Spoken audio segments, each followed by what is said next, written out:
Hello warriors, स्वागत है आपका अपने चैनल जी दरोगा जी में। तो जैसा कि इस चैनल का नाम है जी दरोगा जी, तो आपके बीच में एक दरोगा जी को लेकर आया हूं और इनसे आपको दरोगा की तैयारी कैसे करनी है, जो इस एग्जाम के बदलते पैटर्न को देखते हुए कि क्योंकि जब आप 1275 के पीटी का क्वेश्चन देखोगे तो बहुत सारी चीजें चेंज हो चुकी हैं। उन सारे क्वेश्चंस को कैसे सर ने डील किया है, चलिए जानते हैं इन्हीं की जुबानी, ठीक है। और अगर जैसे मैं इनसे सारे क्वेश्चंस करूंगा, अगर कोई भी क्वेश्चन लगे कि मुझे ये जानना है तो आप मुझे कमेंट करना। मैं कोशिश करूंगा सर को फिर से आपके सामने लाने की, या फिर मैं ही आपको कमेंट करके उसका आंसर दूंगा। तो चलिए सर से जानते हैं कि कैसे इन्होंने अपना ये मुकाम हासिल किया है। वेलकम है सर आपका जी दरोगा जी चैनल में। हाँ, थैंक यू। सर सबसे पहले अपना नाम बताइए और आप किस जिला से बिलोंग करते हैं। मेरा नाम सूरज कुमार है और मैं नालंदा से बिलोंग करता हूँ।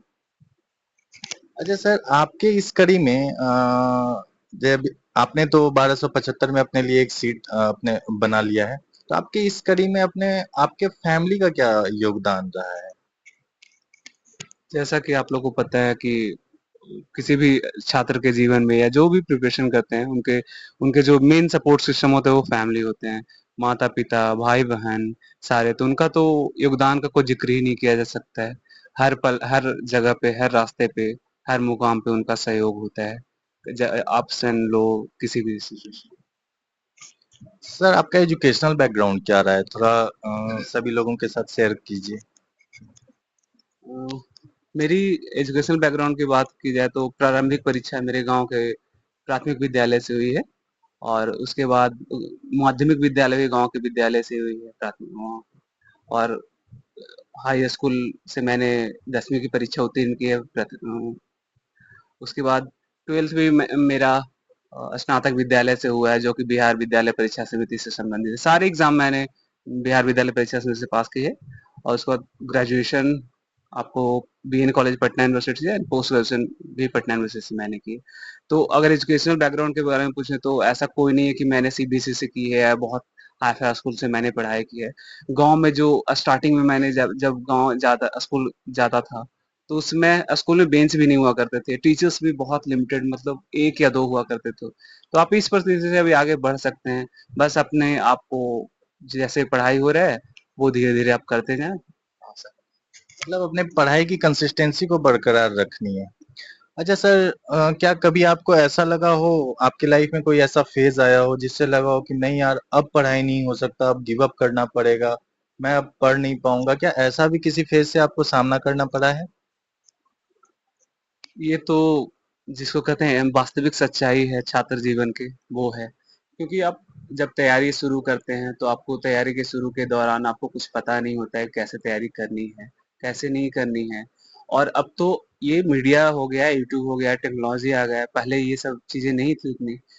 तो आदमी उतना पूछ नहीं पाता था किसी से क्या करना है नहीं करना है। आप तैयारी करते हैं, खुद से सीखते हैं, खुद से फेल्योर होते हैं, आपको गलतियों से खुद से सीखना पड़ता है।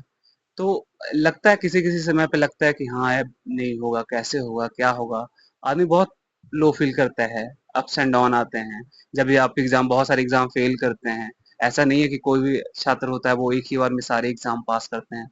वो एक वो एक कहते हैं ना कि सक्सेस का एक रास्ता होता है फेल्योर, उससे आपको क्रॉस करना पड़ता है। जब फेल्योर होते हैं तो आपको बहुत तरह का माइंड में उलझनें आती हैं कि नहीं अब छोड़ देना चाहिए, नहीं होगा मेरे से। तो इसलिए आप इस चीज़ को दिमाग में रखें कि ये एक सच्चाई है, इससे आप सबको क्रॉस करना होता है। तो आप इस चीज़ से उतना डरे नहीं, अपने आप को अंदर से मोटिवेट करते रहें। सेल्फ मोटिवेशन बहुत ज़रूरी है। आपको फैमिली सपोर्ट, फ्रेंड सिस्टम भी आप उसमें काम करें। अच्छा सर, आपको यहाँ तक पहुँचने में सबसे ज्यादा एक होता है ना कि मुझे यहाँ तक पहुँचने में एक सपोर्टिव रोल होता है, तो उस सपोर्टिव रोल के तौर पर आप किन्हें देखते हैं। सर्वप्रथम इसमें अहम योगदान तो फैमिली की होती है, हर मुकाम पे। माता-पिता, भाई-बंधु, उसके बाद दोस्तों का बहुत सपोर्ट होता है इस चीज़ में। क्योंकि आप घर से बाहर होते हैं, अगर तैयारी के दौरान आप अच्छी तैयारी करना चाहें तो आपको बाहर रहना पड़ता है, ऐसा कोई ज़रूरी तो है नहीं कि बाहर है। तो उस दौरान आपके कुछ मित्र बनते हैं तो वो आपको बहुत सपोर्ट करते हैं, और ये बहुत ज़रूरी भी है। तो सर क्या आप केवल दरोगा की तैयारी कर रहे थे या फिर आपका कुछ और ही एम है, मतलब हो सकता है बीपीएससी हो या फिर कुछ और, तो बताएं प्लीज। जब मैंने तैयारी शुरू की थी तो उसमें उतना पता नहीं होता था कि क्या करना है, और दरों के वैकेंसी भी रेगुलर नहीं आ रही थी। तो उसमें था कि यहाँ सीजीएल करना है, तो तैयारी तो वहीं से स्टार्ट हुई कि एसएससी सीएचएसएल या सीजीएल करनी है। फिर वहां से थोड़ा सा चेंजेस आया, वैकेंसीज यहाँ इधर रेगुलर हो गई और बहुत फास्ट प्रक्रिया करने लगा, और लगा कि नहीं ये करना चाहिए, और हो भी किया जा सकता है, लोग कर रहे हैं। तो इस वजह से फिर दरोगा पे जो गोल कहते हैं कि वो शिफ्ट हो गया। और जब एक बार गोल शिफ्ट होता है तो आप उसके प्रति सोचना स्टार्ट करते हैं, उसको उसके रणनीति तैयार करते हैं, उसके अकॉर्डिंगली आप प्रिपरेशन करते हैं। तो फिर मतलब कहें कि स्टार्टिंग में बस एक जिगजैग सा था, लेकिन उसके बाद एक सर्टेन गोल हुआ कि हाँ यही करना है। सर जैसा कि आपने कहा कि दोस्तों का भी, फैमिली का तो रोल होता है नो डाउट, लेकिन दोस्तों का भी रोल होता है, आपने अभी जिक्र किया। तो क्या सच में ऐसे दोस्त मिलते हैं कि वो आपको सपोर्ट करते हैं कि हाँ आपको जो मुकाम हासिल करना हो, या आप जिन भी परिस्थितियों से गुजर रहे हो, क्या ऐसे दोस्त आपकी लाइफ में हैं, या फिर ऐसे दोस्त आपको मिले थे जिन्होंने आपको यहाँ तक पहुंचने में सपोर्ट किया हो? ये बात तो आपने सही बोली कि फैमिली का मेन योगदान होता है, लेकिन उसके साथ साथ आप दोस्तों को भी जो योगदान होता है उसको आप नजरअंदाज नहीं कर सकते, क्योंकि आप जब घर से बाहर होते हैं तो बहुत सारी चीजें ऐसी होती है जो आप फैमिली को नहीं शेयर कर सकते हैं। कुछ समस्याएं ऐसी हैं कि जो आप समस्याओं को नहीं बता सकते उसमें फैमिली को, क्योंकि अगर आप बताएंगे तो वो बहुत ज्यादा परेशान हो जाएंगे। तो उसमें आपके दोस्त ही काम आते हैं। बाहर में किसी भी तरह की सिचुएशन आप फंसते हैं तो वहां से आप को जो निकालने का जो सपोर्ट सिस्टम होता है वो दोस्त होते हैं। तो इसलिए कुछ हम ऐसा नहीं बोल के सिर्फ दोस्ती में ही लगे रहे हैं, लेकिन कुछ दोस्त ऐसे जरूर बनाए, या ऑब्वियस है वो बन जाएंगे आपके आपके साथ, तो वो बहुत हर मोड़ पे आपके सहयोग करते हैं, आपको वहां से निकालते हैं, आगे बढ़ाने में सपोर्ट करते हैं, सुख दुख में सब में साथ में। सर ये आपका दरोगा का कौन सा अटेम्प्ट था? अगर सच्चाई बोला जाए, झूठ नहीं बोला जाए, तो मेरे थर्ड अटेम्प्ट था। जैसा कि आप जानते हैं 2446 दरोगा था, वो मेरा प्रथम प्रयास था। उसमें मैंने पीटी पास किया, मेंस पास किया, और फिजिकल में मेरा हाई जंप में डिस्qualiफाई हो गया था। सेकंड फिर जो 2213 है उसमें मेरा मेरिट में आउट हो गया था, और एक तीसरा प्रयास था जिसमें मैंने अंतिम रूप से चयन मेरा। सर ये आपका तीसरा प्रयास था। बहुत लोग एक दो प्रयास करके छोड़ देते हैं, और सर ने तीसरे प्रयास में अपना ये मुकाम हासिल किया है, ठीक है।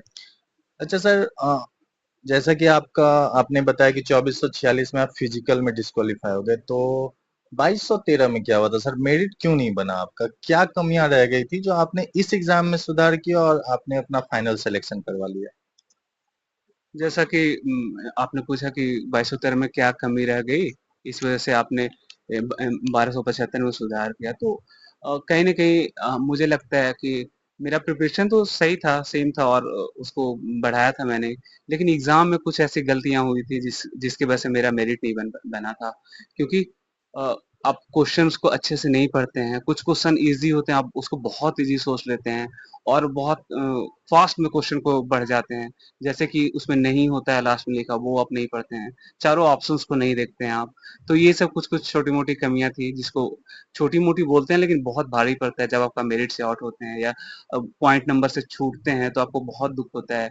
मतलब ऐसा दुख होता है कि आपको लगता है कि फिर से आप जीरो लेवल पे आ जाते हैं, आपका एक डेढ़ साल का मेहनत सारा बर्बाद हो जाता है उसमें। आप एक आध महीना लगता है कि कैसे मतलब फिर से स्टार्ट करूं फिर से उस चीज को, लेकिन वही है कि आपको हारते हैं, गिरते हैं, फिर उठना पड़ता है। जैसे एक बच्चा गिरता है, वो चलने के लिए सीखता है, बार-बार गिरता है। तो आपको उसी चीज़ को आपको ध्यान में रखना है कि नहीं, यहाँ तक पहुँचा हूँ तो एक एक फेज़ और बस है, फाइनल लिस्ट में आना है।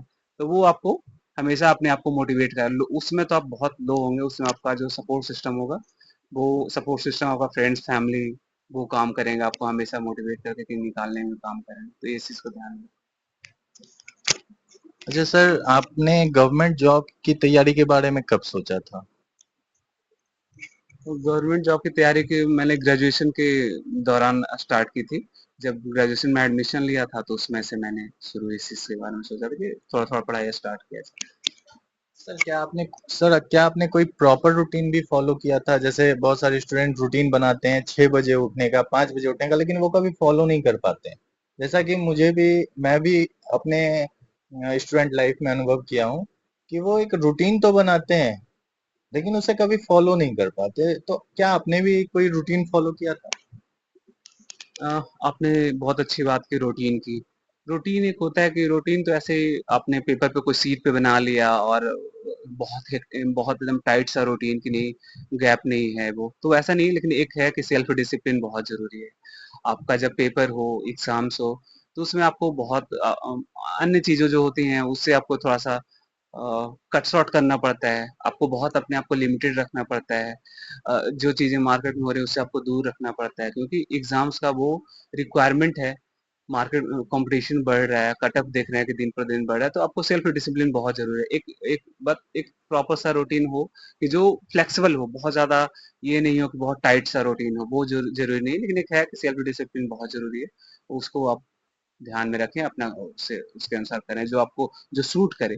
जैसे कोई बच्चा होता है, कोई छात्र होते हैं कि सुबह में उठना पसंद करते हैं, कोई लेट नाइट पढ़ना पसंद करते हैं, तो आपके लिए जो आपके लिए सुटेबल हो, आप जिस समय ज्यादा कंफर्टेबल हो पढ़ने में, आपको थ्योरीज या कॉन्सेप्ट याद हो रहा हो या इजिली भी में आप समझ सकें, तो उसको फॉलो करें। अच्छा सर, आपने अपने तैयारी के दौरान कहीं से कोचिंग भी किया था? क्योंकि अभी आप मार्केट देख रहे हो, सब अपने मतलब कोचिंग के बारे में कोई ये बोल रहा है मैंने इतने स्टूडेंट दिए, मैंने इतने स्टूडेंट दिए। तो क्या सारे कोचिंग वालों का ही रिजल्ट हुआ है, सेल्फ स्टडी वालों का रिजल्ट ही नहीं हुआ है? आपने ये बात बहुत अच्छी बोली, क्योंकि ये बहुत भ्रम फैलाया जाता है मार्केट में कि बिना कोचिंग के आपका रिजल्ट नहीं हो सकता कोई भी एग्जाम्स में। हाँ, आप सपोर्ट ले सकते हैं थोड़ा बहुत, अब स्टार्टिंग फेज में होते हैं, लेकिन ऐसा नहीं है कि कोचिंग करने से ही आपका रिजल्ट होगा। जैसा कि मैंने कहीं से कोचिंग नहीं ली, जब से तैयारी की है, स्टार्टिंग में बस थोड़ा बहुत 11th 12th में की थी कोचिंग्स। जहाँ तक टेस्ट सीरीज वगैरह होता है, वो तो आपको मार्केट से ही लेना पड़ेगा। सेल्फ स्टडी तो बहुत जरूरी है, क्योंकि आप सेल्फ स्टडी के बिना आपका कुछ नहीं हो सकता है। आप कहीं से भी कोचिंग ले लें, कितनी भी बड़ी कोचिंग में आप पढ़ाई कर लें, किसी भी बड़े अच्छे टीचर से पढ़ाई कर लें, लेकिन जब तक आप सेल्फ स्टडी नहीं करेंगे, आप अपने आप को थ्योरीज और कॉन्सेप्ट आप दिमाग नहीं लगाएंगे कैसे चीजें हो रही नहीं हो रही। हाँ, जहाँ आपको कंफ्यूजन है, वहाँ आप सब मतलब उस चीज को सपोर्ट ले सकते हैं, यूट्यूब से सपोर्ट लेते हैं, गूगल से सपोर्ट कर सकते हैं, सर्च कर सकते हैं, तो वहाँ पे आप सपोर्ट लीजिए। तो आपने किसी कोचिंग का सहारा नहीं लिया था। तो आप लोग जैसा देख रहे हो मार्केट में अभी जो चल रहा है कि बस आप इस कोचिंग में जाओगे तभी आपका सक्सेस होगा। सर ने सेल्फ स्टडी करके ये मुकाम हासिल किया, और सर के जैसे बहुत सारे स्टूडेंट हैं जिन्होंने सेल्फ स्टडी करके ही किया है ये मुकाम हासिल। तो आप लोग कोचिंग के पीछे मत भागो यार, प्लीज। ठीक है, चलिए और सर से अब बुक लिस्ट के बारे में जानते हैं, क्योंकि आप लोगों को तब बहुत देर से इंतजार होगा कि सर ने बुक लिस्ट क्या फॉलो किया था। तो चलिए सर से पूछते हैं इन्होंने बुक लिस्ट क्या फॉलो किया था। सर आपने किन किन किताबों को पढ़ा था? मतलब एक जो आपने पढ़ा था सर केवल वही बताएंगे, क्योंकि बहुत सारे स्टूडेंट को ये भ्रमित किया जाता है कि आप दृष्टि को पढ़ो। मतलब क्या वेटेज है दृष्टि का? क्या दरोगा के लिए अब दृष्टि का हर प्रॉपर बुक पढ़ना जरूरी है? जहाँ तक बात है बुक लिस्ट की, तो बुक लिस्ट में बहुत सामान्य सा बुक पढ़े हैं आप, लेकिन जिस बुक को पढ़े बहुत अ, उसकी लाइन बाय लाइन, मतलब जो एग्जाम का डिमांड है, सवाल है कि जो एग्जाम का डिमांड है उसके अकॉर्डिंग पढ़े। बुक सारे अच्छे होते हैं, मार्केट में जो भी बुक होते हैं जो निकालते हैं, लेकिन एग्जाम आपसे क्या डिमांड कर रहा है, उसका कैसा nature of frame of exam क्या है, तो वो आप उसको ध्यान में रखें। जैसे वो आपको क्लियर होगा कि प्रीवियस ईयर में क्वेश्चंस कैसे आ रहे हैं, उसका सिलेबस क्या है। अब तो प्रीवियस ईयर क्वेश्चन और सिलेबस, ये दोनों किसी भी एग्जाम के निकालने का मेन जो की पॉइंट बोलते हैं ये होता है। आप हमेशा उसको, आपका सिलेबस पूरा माइंड में याद होना चाहिए, और प्रीवियस ईयर के किस सेक्शन से कैसा क्वेश्चन आ रहा है। तो मान लीजिए आप इंडियन ज्योग्राफी से रिवर्स से क्वेश्चन आ रहे हैं, एक क्वेश्चन अगर इस साल पूछा, तो ऑप्शंस में और भी रिवर्स होते हैं। तो यानी आपका सारे रिवर्स का कॉन्सेप्ट क्लियर होना चाहिए। ये नहीं कि आप गंगा रिवर से आ रहा है तो गंगा को आप ध्यान में रखें, नहीं, उसका सारा जो ट्रिब्यूटरी रिवर है, सहयोगी जो नदी बोलते हैं, तो सारे को ध्यान रखना हो। तो आप सारे क्वेश्चन जो प्रीवियस पूछे हैं उसके डोमेन एरिया को देखें, उस डोमेन से और कौन कौन सा क्वेश्चन बन सकता है, किस क्वेश्चन को देखा जा सकता है, और जो भी प्रैक्टिस करते हैं उसको एनालिसिस जरूर करें, इससे आपका बहुत क्लियर हो जाए। अच्छा सर, मतलब आपने किस बुक को फॉलो किया था वो थोड़ा हमारे स्टूडेंट को बता दीजिए। हाँ, बुक का जहाँ तक बात है कि अब अगर आप तैयारी शुरू कर रहे हैं, तो आप सामान्य सब जो मार्केट में चल रहा है, लुसेंट लुसेंट का सामान्य अध्ययन होता है और सामान्य विज्ञान, ये बुक फॉलो करें। और जो रेलवे की एसपीडी आती है, सामान्य अध्ययन है, सामान्य विज्ञान, और लुसेंट का जो ऑब्जेक्टिव वाला क्वेश्चन आता है। ऑब्जेक्टिव क्वेश्चन से होगा कि क्वेश्चंस थ्योरी में तो आप पढ़ लेते हैं कि कैसे क्वेश्चंस, मतलब थ्योरी क्या है, लेकिन जब तक आप ऑब्जेक्टिव क्वेश्चन पे नहीं जाते हैं तो आपको समझ में क्वेश्चन कैसे बन सकता है इस कॉन्सेप्ट से। तो और जो हमारा एग्जाम है वो वन लाइनर एग्जाम है, मतलब मल्टीपल चॉइस क्वेश्चन है। तो और आपको उस पे प्रैक्टिस बहुत जरूरी है, तो इसलिए ऑब्जेक्टिव क्वेश्चन पे आप जरूर जाएं, थियोरेटिकल पढ़ें और उस पे ऑब्जेक्टिव क्वेश्चन। और जहां तक बात है, ये बुक आप अगर प्रारंभिक में कंप्लीट कर लें, देन आप फिर जो घटना चक्र की सारी पुस्तकें आती है, जैसे पॉलिटी की आती है, ज्योग्राफी की, फिर हिस्ट्री एंड साइंस। आप अगर इकोनॉमिक्स नहीं भी करते हैं तो जो दो चार एग्जाम में क्वेश्चन आता है वो आप लुसेंट से कर सकते हैं। लेकिन कुछ कुछ जो उसका मेन कॉन्सेप्ट है कि आरबीआई है, आपका पंचवर्षीय योजना है, तो ये सब क्वेश्चन, ये सब एरिया है कि हमेशा इन एरियो से क्वेश्चन आने ही आने हैं कि डेवलपमेंट ऑफ कॉइन्स कैसे बढ़े, कॉइन्स का डेवलपमेंट कैसे हो, तो ये सब सेक्शन को आप ध्यान में रखें तो वहां से आप इकोनॉमिक्स से क्वेश्चन डील कर सकते हैं। और जहां तक रहा मैथ्स एंड रीजनिंग का, तो मैथ्स एंड रीजनिंग में आप, रीजनिंग तो सबसे बन जाते हैं जिनका कि थोड़ा मैथ बेहतर होता है। अगर जिनका नहीं, थोड़ा लगता है कि हम थोड़ा कमजोर हैं, तो वो थोड़ा मैथ्स का जो अंकगणित का आर एस अग्रवाल का बुक आती है, उसको आप उसको फॉलो कर सकते हैं। उससे आपका सारा मैथ्स कंप्लीट हो जाएगा, क्योंकि बहुत टफ मैथ्स इसमें नहीं आते हैं, बहुत आसान आसान लेवल का ही आता है। क्योंकि इसका एग्जाम जो नेचर है एग्जाम का, वो मेनली जीएस पे फोकस है। लेकिन हाँ, अगर मेरिट आपको बनाना है तो उसके लिए आप मैथ्स और रीजनिंग को इग्नोर नहीं कर सकते। उसको मेन, क्योंकि आप जीएस आपका दो चार गलत हो सकते हैं, लेकिन अगर मैथ्स और रीजनिंग आप बनाते हैं तो 100% सही होने का चांस होते हैं, और मेरिट में आपको बहुत सपोर्ट करता है। तो इसलिए मैथ्स रीजनिंग को इग्नोर एकदम ना करें, और जीएस को। सर मतलब मेंस में 20 के अप्रोक्स आता है रीजनिंग और 5 मैथ, 5 से 6 मैथ रहता है, मतलब 25। ठीक है, अगर 25 में हमारे कैंडिडेट या कोई भी एस्पिरेंट जो दरोगा की तैयारी कर रहे हैं, अगर वो 24 क्वेश्चन 23 क्वेश्चन सही कर लेते हैं तो उनका मेरिट में तो दिक्कत नहीं आना चाहिए। नहीं, उनका मेरिट में दिक्कत नहीं आना चाहिए, क्योंकि अगर मैथ्स आप सही कर लें तो जीएस में ओवरऑल सबका बहुत माइनर जो हाई लेवल क्वेश्चन आते हैं, मतलब high level in the sense कि जो जो क्वेश्चंस आपको किसी को नहीं समझ में आ रहा है, ऐसे क्वेश्चन आप 10 5 रहेंगे, तो वो किसी से नहीं बनने वाला। उसमें आप जो चॉइस बेस है या गेसिंग वर्क जो कहते हैं हम लोग, वो चलता है। तो उसमें किसी का अगर सही हो गया तो वो आपसे दो चार क्वेश्चन लीड कर जाएगा। लेकिन जहाँ मेरिट का बात है, अगर मैथ्स में आप 25 में आप 20, मतलब एक दो क्वेश्चन अगर गलत होते हैं तो तब तो चलता है। लेकिन अगर ज्यादा क्वेश्चन गलत होते हैं तो फिर आप मेरिट से आउट हो जाते हैं। और जहां तक बात है जीएस सेक्शन का, तो जीएस सेक्शन में टफ क्वेश्चन तो सबके लिए टफ है, लेकिन जो आसान क्वेश्चन है, हमको ध्यान देना है कि आसान क्वेश्चन में गलत ना हो। आप बहुत अच्छे से क्वेश्चन को पढ़ें, क्योंकि आपका समय बहुत है, 120 मिनट्स होते हैं, तो 120 मिनट्स और 80 क्वेश्चन जीएस के, बहुत बहुत मतलब समय, आपको समय वहाँ आराम से मिल जाएगा समय। और इसके लिए आप प्रैक्टिस तो करेंगे, सेट प्रैक्टिस, तो उससे आपको पता ही चल जाएगा कितना हमको टाइम लग रहा है। तो आसान क्वेश्चन को एकदम नहीं गलत करना है। जो कंफ्यूजन है उसको, क्वेश्चन को सेकंड रीड में आप बनाएं, फर्स्ट रीडिंग में इजी क्वेश्चन को बना लें, उसके बाद देन सेकंड सेकंड रीडिंग है तो उसमें थोड़ा टफ क्वेश्चन को आप उस पर थोड़ा टाइम दें। फर्स्ट रीडिंग में टाइम देने की आपको जरूरत नहीं है, जो आपको लगे आसान क्वेश्चन पढ़ें, और ऑप्शंस आपको वन क्लिक में आ जाए दिमाग में, उसको आप टिक कर लें।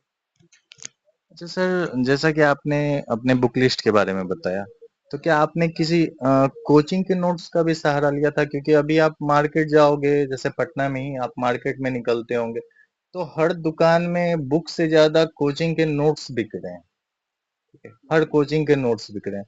तो क्या वो नोट्स को भी पढ़ना जरूरी है, या आपने पढ़ा था, या उस नोट्स को स्किप कर सकते हैं? जहाँ तक बात रहा कोचिंग संस्थानों की, तो बहुत सारे कोचिंग संस्थान हैं, और सारे संस्थानों का अगर नोट्स आप पढ़ने लगे तो पता चला कि आप किसी बुक को अच्छे तरीके से नहीं पढ़ पाएंगे। तो मेरा जहाँ तक मानना है, सबका अपना अपना वे ऑफ पैटर्न होता है। तो लेकिन मेरा मानना है कि जहाँ तक कि अगर किसी बुक को आप पढ़ रहे हैं, कोचिंग संस्थान के और बुक्स में ज्यादा अंतर नहीं होता है। वो सिर्फ क्या होता है कि अपना प्रमोशन के लिए सिर्फ किया जाता है। तो बुक्स को आप पढ़ें तो उसको बहुत माइन्यूटली पढ़ें, और अच्छे से वन रिवीजन, सिर्फ एक बार पढ़ने से कोई किताब या कोई नोट्स से नहीं होता है। आपको मल्टीपल रिवीजन करने होते हैं। आप बुक्स को बहुत लिमिटेड रखें। बुक्स का सिलेक्शन, पहला तो बुक का सिलेक्शन करने के हमको इन बुक को पहले आप खत्म करना है। और उस बुक को खत्म करने का सेंस ये नहीं कि हम बस रीड आउट कर लिए।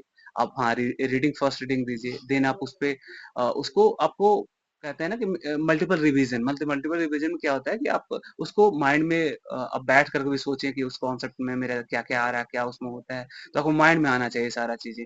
बुक में तो सारी चीजें हैं, लेकिन बुक में होने से तो नहीं होगी जब तक कि आपके माइंड में नहीं, वो दिमाग रहे, तो आप एग्जाम्स में एग्जीक्यूट नहीं कर पाएंगे।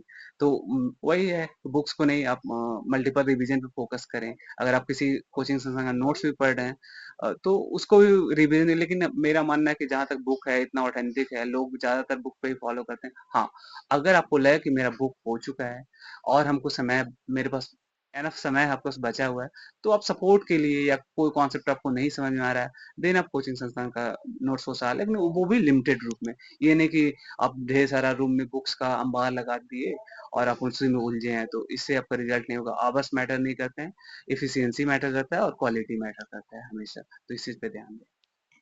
तो जैसा कि सर ने बताया एफिशिएंसी और क्वालिटी, तो आपको भी अपने पढ़ाई में एफिशिएंसी और क्वालिटी रखनी है। और सर ने जो बुक लिस्ट बताया उसमें लुसेंट, ठीक है, लुसेंट का जो सब्जेक्टिव बुक आता है, लुसेंट का एमसीक्यू, और अगर आपके पास टाइम है तो आप घटना चक्र भी पढ़ सकते हो। अच्छा सर, करंट के बारे में कुछ बता दीजिए कि करंट अफेयर्स को लोग कहाँ से फॉलो करें। करंट अफेयर का प्रीलिम्स में बहुत ज्यादा योगदान होता है। आई थिंक 20 to 25 क्वेश्चंस आते हैं, कभी थोड़ा कम हो जाता है, लेकिन ऑन एवरेज यही होता है। तो आप करंट अफेयर्स के लिए जो बुक्स में, मार्केट में जो बुक हैं वो एसपीडी की हैं और एडुटेरिया के हैं, तो ये दो बुक फॉलो करें। एक से क्या होता है कि आप एक फॉलो करते हैं, कुछ क्वेश्चन उसमें नहीं होते हैं, तो आपका एग्जाम्स में फिर आपको मतलब वो ये टेंशन होने लगता है कि क्वेश्चंस मेरा मैच नहीं किया। हाँ, और रेगुलर बेसिस पे क्या करें, आप यूट्यूब से किसी चैनल का आप जो डेली बेसिस पे 10 या 15 क्वेश्चन आते हैं, तो उसको डेली आप 10 से 15 मिनट देख लें। उससे क्या होगा कि आप हर क्वेश्चन से आप फेमिलियर हो चुके होंगे पहले, आपको याद करना आसान हो जाएगा जब बुक पढ़ेंगे तो। नहीं तो जब फर्स्ट रीडिंग बुक का देंगे तो आपको लगेगा सब कुछ आपके लिए नया है, तो वो आपके लिए थोड़ा सा पढ़ना और याद करना टफ हो जाता है। तो इसलिए डेली आप किसी चैनल का 10-15 क्वेश्चन डेली जो करंट अफेयर्स होते हैं वो देखें। और अगर आपको लगता है कि हम नोट्स बनाने के मेरे पास टाइम है, तो नोट्स बना लें उसको जो इम्पोर्टेंट क्वेश्चन लग रहा है। नहीं तो अगर आपको वो नोट्स नहीं बनाना है तो आपकी मर्जी। ये कोई ऐसा नहीं है कि आप नोट्स बना के ही पढ़ें तो आप सक्सेस पाएंगे। मैंने कभी नोट्स नहीं बनाया, मेरा नोट्स पे उतना मैं बिलीव नहीं करता हूँ। मेरा रहता है कि कॉन्सेप्ट अगर बुक्स में है तो उसी को अंडरलाइन कर लिया, हाईलाइट कर लिया, वहीं पे मेंशन कर दिया। और बुक्स मैगजीन्स इतना मेहनत करके निकालते हैं, तो क्यों नहीं उस मैगजीन्स को अच्छे से पढ़ा जाए। सारे कॉन्सेप्ट अगर कुछ मुझे ऐड ऑन करना है तो मैगजीन में ही ऐड ऑन कर लिया। तो वैसे आप किसी को। अच्छा सर, अभी बहुत सारे एस्पिरेंट कह रहे हैं कि एनसीईआरटी बहुत जरूरी है। जैसा कि मैंने भी बहुत सारे लोगों से सुना है कि आप एनसीईआरटी के बिना मेरिट नहीं बना सकते हो, तो क्या आपने भी एनसीईआरटी पढ़ा था। जहाँ तक एग्जाम्स का नेचर का है, तो वो एग्जाम्स का नेचर थोड़ा चेंज हो रहा है। तो लेकिन नेचर चेंज हो रहा है, लेकिन अगर हम देखें एग्जाम्स में 10 क्वेश्चन के अराउंड अगर बहुत ज्यादा टफ आते हैं, जो कि थोड़ा जो कॉन्सेप्चुअल होते हैं बहुत ज्यादा, आपको सामान्य बुक में नहीं मिलेंगे। तो अब हमको सोचना है कि हमको 90 क्वेश्चन पे फोकस करना है, 85 क्वेश्चन पे फोकस करना है, कि उस 10 क्वेश्चन पे हमको जाके दिमाग लगाना है।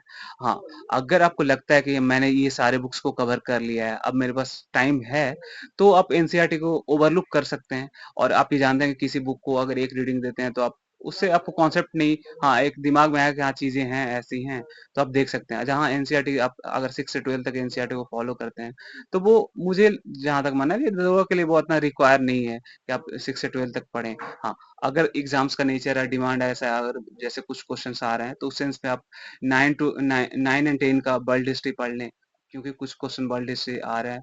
और साइंस का 19 पढ़ लें, ये आपके लिए बहुत एनफ हो जाएगा आई थिंक, मेरे अनुसार। और मेन बुक को आप उसको डिलीजेंटली फोकस करें उस चीज को। तो सर ने बता दिया कि एनसीईआरटी उतना भी जरूरी नहीं है, आप स्किप भी कर सकते हो, या अगर पढ़ना है तो 9 10 की बुक पढ़ सकते हो। तो सर से जानते हैं कि सर ने टेस्ट सीरीज कहाँ ज्वाइन किया था, या फिर किसी ग्रुप में जाकर मारते थे, या फिर सर आप टेस्ट सीरीज के लिए क्या किया आपने। टेस्ट सीरीज के लिए जो मार्केट्स में जो बुक्स आती हैं टेस्ट एग्जाम्स का, टेस्ट का, वो मैं हम लोग का एक ग्रुप था। ग्रुप पर स्टडी इसलिए मैंने किया कि मुझे लगता है कि आप सेल्फ स्टडी करते हो, तो आप अपने में पढ़ते हो, आपको लगता है कि हाँ मैंने बहुत पढ़ाई की है, वो सारे कॉन्सेप्ट्स क्लियर हो चुके हैं, तो आपको उस चीज को टेस्ट ड्राइव करना होता है। जैसे आपने किसी चीज को सीखा तो आपको उसको जब तक प्रैक्टिस में नहीं लाते हैं तो आपका वो अपना नहीं हो पाता है। तो इसलिए टेस्ट बहुत जरूरी है, क्योंकि आप एग्जाम के अकॉर्डिंगली टेस्ट दें। 100 क्वेश्चन पूछते हैं तो 100 क्वेश्चन का ही टेस्ट दें। और जैसे मार्केट में जो भी टेस्ट पेपर हैं, सारे को आप ले आएं, क्योंकि कुछ टेस्ट आसान होते हैं, कुछ टेस्ट टफ होते हैं। तो आप सारे टेस्ट दें। उससे क्या हो कि आप आसान में अच्छा स्कोर करेंगे, टफ में कुछ क्वेश्चन कंफ्यूज होंगे, तो आपको एग्जाम में दोनों तरह के क्वेश्चन आएंगे। तो इसलिए हर तरह का टेस्ट आप लगाएं। सारे का ऐसा नहीं कि सारे का जितना टेस्ट निकल रहा है सब पे उसे डेली एक टेस्ट लगाएं स्टार्टिंग से ही। अब आप जब अब तैयारी आपकी ठीक ठाक हो जाए, एवरेज तैयारी हो जाए, ऐसा नहीं किसी की तैयारी पूर्ण पूर्ण रूप से कभी नहीं होती तैयारी, लेकिन आपको लगे कि एक बार सिलेबस मेरा खत्म हो चुका है, तो आप टेस्ट पेपर किसी का ले आए मार्केट से उठा के, बुक्स को ले आए। तो जैसे प्लेटफॉर्म का है, प्लेटफॉर्म का मैंने इसलिए जिक्र किया कि जो प्रारंभ में तैयारी करते हैं उनके लिए प्लेटफॉर्म बहुत जरूरी है, क्योंकि उसमें एनालिसिस होता है। अगर आप टेस्ट देते हैं उसका एनालिसिस नहीं करते हैं, तो वो फिर टेस्ट का कोई औचित्य नहीं होता, कोई इंपॉर्टेंस नहीं होता आपका। क्योंकि आप टेस्ट देते हैं, फिर आपने 100 क्वेश्चन देखा, उसका आंसर देखा, दिन हो गया। लेकिन नहीं, अगर आप 2 घंटे टेस्ट देते हैं तो 3 घंटा उसके लिए समय जरूर दें, क्योंकि उससे क्या होगा कि आपका जो डोमेन एरिया होता है वो आपका क्लियर हो जाएगा, और प्लेटफॉर्म में उसका एनालिसिस अच्छा दिया हुआ होता है। आपका पीछे में उसका देखेंगे तो, और सारा एनालिसिस उसका अच्छे से, अगर आपका हो सके तो एक दो रेटिंग उसको डाल लें, और जो ज्यादा गलत हुआ है उसको तो और अच्छे तरीके से कर लें। तो सर अगर मैं पूछूं तो आपने मतलब पर डे कितने घंटे दिया था, मतलब इस दरोगा के लिए अगर बोलूं तो आप पर डे कितने घंटे इसके पीछे देते थे? क्योंकि देखिए सबका क्या होता है कि अपना अपना कैपेसिटी होता है। हो सकता है आप 4 ही घंटा पढ़े हो, कोई 2 घंटे में उसको क्लियर कर सकता है, तो किसी को 8 घंटा लगता है। तो एक सर ये आप एवरेज मतलब ड्यूरेशन बता दीजिए कि इतने घंटे, क्योंकि जुलाई, हाफ जुलाई निकल चुका है और आपके 2200 के अप्रोक्स दरोगा की वैकेंसी आने वाली है। तो आई थिंक कि एग्जाम उसी टाइम होने को है, दिसंबर में ही, जो इसका शेड्यूल चला रहा है 2-3 एग्जाम से। तो 5 महीना अब बचे हुए हैं। 5 महीना भी नहीं बचा हुआ है, आई थिंक 4.5 महीना, 4.5 मंथ बचेगा। तो इस 4.5 मंथ में लोग कितने घंटे पढ़ें कि वो भी इस मुकाम तक पहुंचे और अपने सपने को पूरा करें? आपने बहुत अच्छा बोला, पूछे कि कितने घंटे हमें समय देना चाहिए, क्योंकि एग्जाम आपका है, आपको तैयारी करनी है, आपका सपना है, आपको दरोगा बनना है। तो डिपेंड करे कि आप इसके लिए जितना समय निकाल सकते हैं। ऐसा नहीं हो कि अन्य कामों के लिए समय को लिपोट कर लें, दिन जितना समय बच रहा हो तब आप पढ़ाई को समय दें। क्यों? अगर आपका सपना है तो आपका मेन प्रायोरिटी रहे कि हम पढ़ाई करें। हाँ, ऐसा नहीं है कि सबका सबका जीवन एक समान होता है, बहुत सारे कामों में व्यस्तता होती है, लेकिन ऐसा है कि आपको समय तो देना पड़ेगा, क्योंकि मार्केट में कंपटीशन बहुत ज्यादा टफ होता जा रहा है। तो बिना समय दिए आपको कॉन्सेप्ट क्लियर नहीं होगा। आप अगर कम टाइम में, और कुछ लोग होते हैं कि कम समय में पढ़ के ज्यादा उसको दिमाग में ग्रैप्स करते हैं। कुछ लोग होते हैं कि टाइम ज्यादा देना पड़ता है। तो आप अपने आप को बेहतर से जज कर सकते हैं कि हम किस कैटेगरी में हैं। लेकिन आपको ऑन एवरेज 5 to 6 आवर तो देना ही हो, क्योंकि 2 घंटे आप टेस्ट सीरीज लगाएंगे, 3 घंटे उसका सॉल्यूशन देंगे, और 3 से 4 घंटा अगर आप सेल्फ स्टडी नहीं करते हैं, तो मुझे नहीं लगता कि थोड़ा, लेकिन 5 से 6 अगर आप ऑन एवरेज भी अगर आप देते हैं, और जैसे जैसे एग्जाम का डेट आता है और क्लोज आता है, तो आपका एफिशिएंसी ऑटोमेटिक होगा कि वो बढ़ता जाएगा। आप उसके प्रति और सचेत हो जाएंगे, कंसस हो जाएंगे, और आपका आवर्स खुद ब खुद बढ़ता जाएगा, और आपको खुद मन करने लगेगा। स्टार्टिंग में आपको अगर 2-4 भी दे रहे हैं घंटे, तो आप सिटिंग आवर्स को बढ़ा सकते हैं, और वो खुद बढ़ता जाएगा। इसलिए इस चीज का आप टेंशन ना लें कि कितने आवर्स मैटर करता है, आवर्स मैटर नहीं करता है। लेकिन अल्टीमेटली आपको क्वालिटी की जो भी पढ़ें अच्छे से पढ़ें, ये नहीं कि पढ़ रहे हैं तो आप बीच में डिस्टर्ब हो रहे हैं। क्वालिटी मैटर करता है, क्वालिटी आवर्स आपकी आप पढ़ाई करें। अच्छा सर, क्या क्वेश्चन बैंक जरूरी है? मतलब एग्जाम की तैयारी के लिए क्या क्वेश्चन बैंक पढ़ना बिल्कुल जरूरी है? क्योंकि बहुत सारे स्टूडेंट क्या होता है, क्वेश्चन बैंक पे ध्यान नहीं देते हैं, तो उन्हें पता नहीं लग पाता कि अभी हाल के एग्जामों में क्या पूछा गया है। तो आप हमारे एस्पिरेंट को बताएं, क्या क्वेश्चन बैंक का कितना महत्वपूर्ण रोल है? क्वेश्चन बैंक, आप बहुत अच्छा आपने पूछा कि क्वेश्चन बैंक तो बहुत जरूरी है इस एग्जाम के लिए, किसी भी एग्जाम के लिए। क्वेश्चन बैंक एंड सिलेबस, क्योंकि वो आपका जो कहते हैं ना मार्गदर्शक, वो मार्गदर्शन करेगा हमेशा आपको अपने लाइन पे, आपको डाइवर्ट नहीं होने देगा, आपको सचेत करेगा कि हाँ इसी लाइन पे हमको चलना है। जैसे कि प्रीवियस ईयर में आपको सारा क्वेश्चंस आते हैं तो उसको सारे क्वेश्चंस को आपको देखना है, ईयर वाइज देखना है, टॉपिक वाइज देखना है मान लीजिए करंट अफेयर का देखना है तो करंट अफेयर में अवार्ड से क्वेश्चन आ रहे हैं कि नहीं आ रहे हैं, सैन्य अभ्यास से आ रहे हैं कि नहीं आ रहे हैं क्वेश्चन, या फिर न्यू इनोवेशन से आ रहे हैं, जैसे बायोस्फीयर रिजर्व होता है, वन्यजीव अभयारण्य वगैरह नए नए कहाँ बन रहे हैं, या कोई जो सेंसिटिव है, तो इन सारे क्वेश्चंस को आप देखें। और अगर ऐसा क्वेश्चन आपको मिले तो उसको ज़्यादा उस पे फ़ोकस करें। और प्रीवियस ईयर जा ऐसा नहीं कि सिर्फ़ बिहार दरोगा प्रीवियस ईयर देखें, मेन तो बिहार दरोगा का आपका प्रीवियस ईयर को देखना है। अगर आपके पास समय है तो आप बीपीएससी का देख लें। अन्य बिहार का जो एग्ज़ाम्स हैं, उसके भी प्रीवियस ईयर को देख लें। प्रीवियस ईयर बहुत इम्पोर्टेंट है। चलिए सर, आपने बहुत अच्छी जानकारी दी है हमारे एस्पिरेंट को।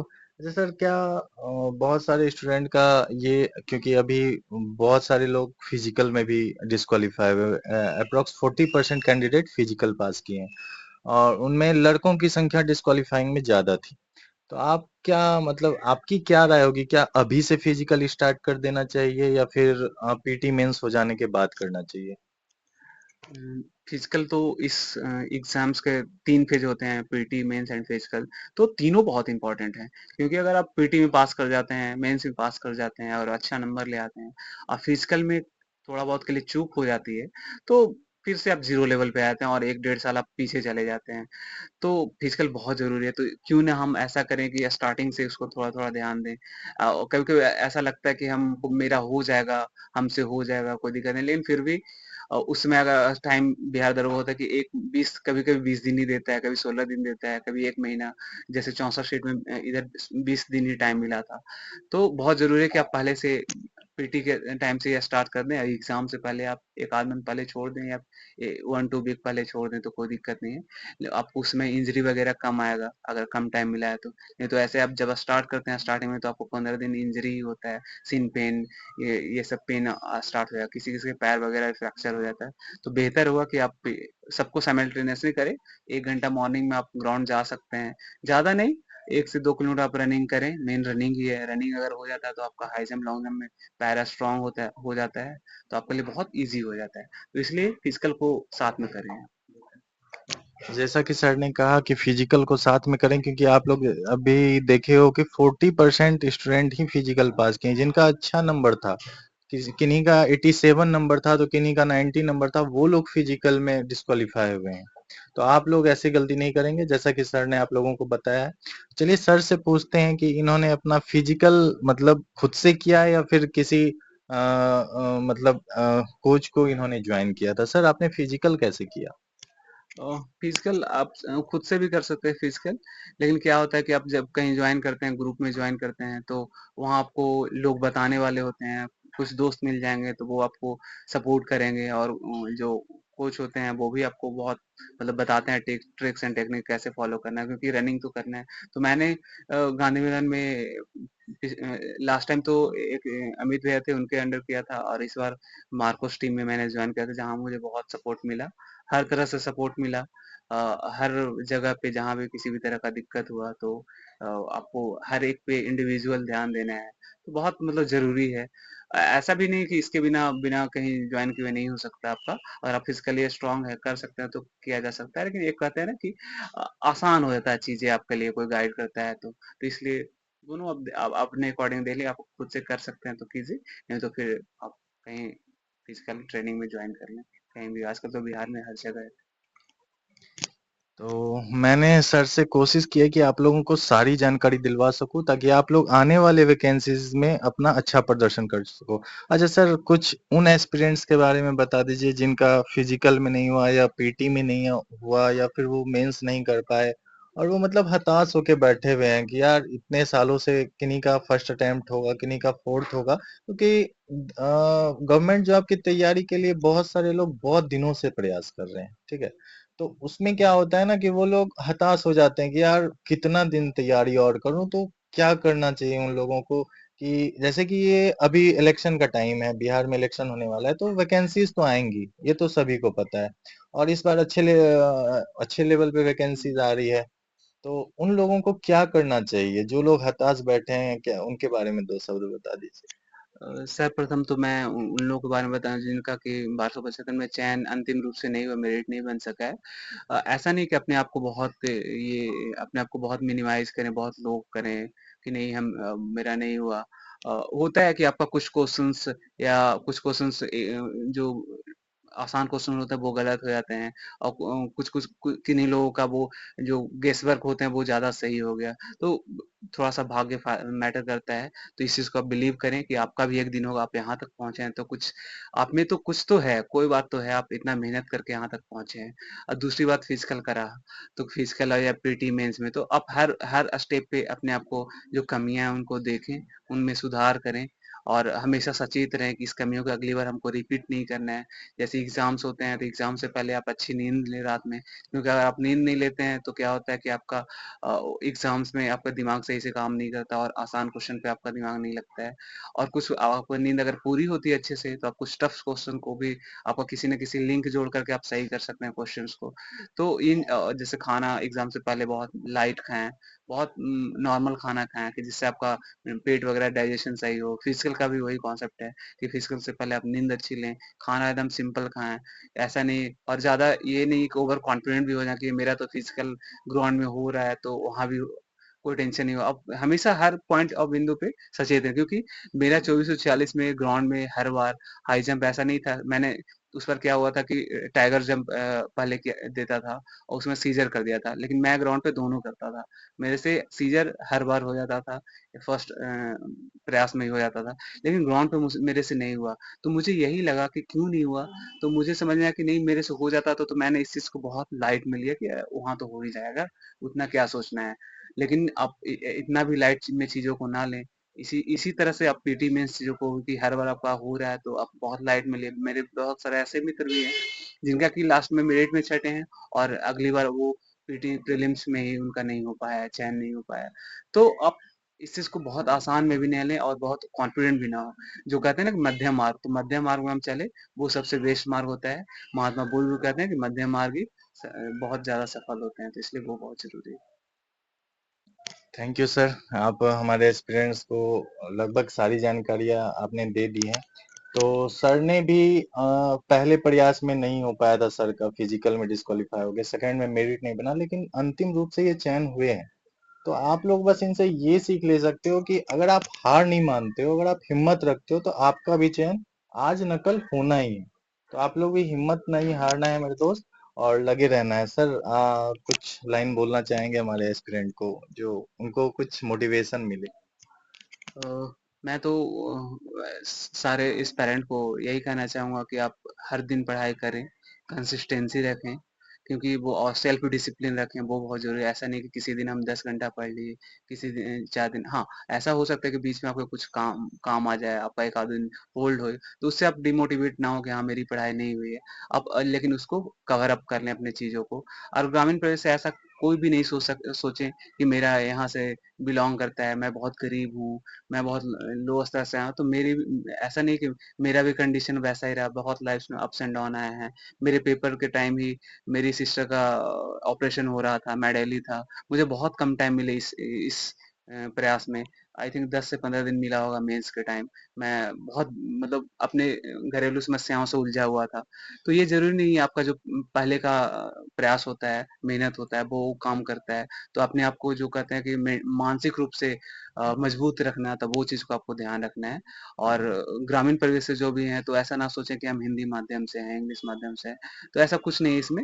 आप कोई माध्यम से अपना पढ़ाई करें, अच्छे से करें, आपका सफलता जरूर मिलेगी, क्योंकि भगवान होते हैं, भगवान पे आप बिलीव करें, वो गॉड होते हैं, आपका मेहनत को हमेशा मेहनत को कंसीडर करते हैं, वो ध्यान रखते हैं, आपको जया नहीं होने देते हैं। तो इस चीज को और कहना चाहते हैं, अंतिम में एक वाक्य कहना चाहते हैं कि अगर आसमान में बादलों जैसा उड़ना है तो आपको पागलों जैसा पढ़ना होगा। तो हम अपने सपनों के पीछे भागते रहें, किसी से कोई मतलब नहीं लेना है, समाज क्या कह रहा है, लोग क्या कह रहे हैं। आपके लाइफ में होंगे कुछ लोग आपको बोलेंगे, लेकिन उन चीजों से आपको परेशान नहीं होना है। आप अपने करियर आपका है, आपका सपना है, तो आप उसके प्रति हम भागते रहें। थैंक यू सर, इस चैनल में पार्टिसिपेट करने के लिए। और सर से मैं आप लोगों को कभी और रूबरू करवा दूंगा। मैंने कोशिश किया है कि आप लोगों के हर एक क्वेश्चन का जवाब सर से पूछूं, ठीक है। अगर फिर भी आप लोगों के मन में कोई भी क्वेश्चन हो तो आप कमेंट करके जरूर पूछिएगा। और अगर ये वीडियो आप लोगों को पसंद आई हो, अगर आप लोगों के लिए हेल्पफुल रही हो, तो प्लीज इस वीडियो को लाइक कीजिएगा, सब्सक्राइब कर लीजिएगा चैनल को, और अपने दोस्तों के बीच भी शेयर कीजिए ताकि उन लोगों को भी कुछ मदद मिल सके। धन्यवाद।